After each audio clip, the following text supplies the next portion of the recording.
দীনবন্ধু দাসের বাড়িতে পালিত হলো খুব ঘটা করে হনুমান জয়ন্তী। বাড়ির সবাই সেই অনুষ্ঠানে যোগদান করেন। তারা সমবেতভাবে শোভাযাত্রা করে, ঘোড়ার গাড়ি করে তারা পথ পরিক্রমা করেন। দীনবন্ধু দাস বলেন, এটা তাদের চতুর্থ বছরের অনুষ্ঠান। তারা রামভক্ত হনুমানের পুজো করেন। বলেন, সারাদিন ধরেই তাদের বিভিন্ন অনুষ্ঠান আছে। শিবরূপী হনুমানের প্রতি ভক্তি প্রদর্শন করতে তারা পুজো করেন। প্রতি বছরের মতো এবারেও আমাদের পুজোটা হলো, কিন্তু এত বেশি গরম থাকার জন্য আমাদের অত দূরে হনুমান মন্দিরে যাওয়া হলো না। বাট সামনে হনুমান মন্দিরে ভালোভাবেই পুজো সম্পন্ন হয়েছে। এবারে ভগবান শ্রীরামচন্দ্রের অযোধ্যায় রাম মন্দির স্থাপন হয়েছে।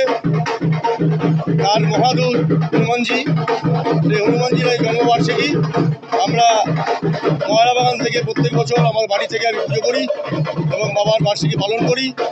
সেভাবেই করলাম। এবারে বহু মানুষ বাবার জন্মদিনে সামিল হয়েছেন। আমি চেষ্টা করবো আগামী বছর আরও বড় করে করতে পারি।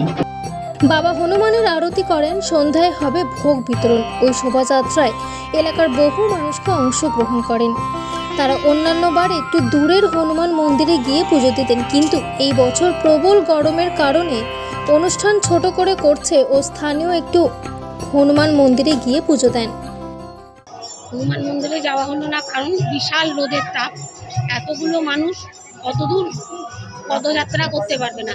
সেই জন্য মনে করলাম বাড়ির পাশেই আর একটা হনুমান মন্দির আছে, সেখানেই আমরা প্রত্যেক বছরই ঘোষপাড়ার হনুমান মন্দিরে যাই। আজকে এত গরম, এত রোদ্দুরের প্রেশার আমরা পারলাম না, কারণ অনেক মানুষ সম্মিলিত হয়েছে। তাদের কথা চিন্তা করে আমরা অনেক পথ পরিক্রমাটা ছোটো করে দিয়েছি। মন্দির সবটাই সমান, বাবা সব জায়গায় আছেন।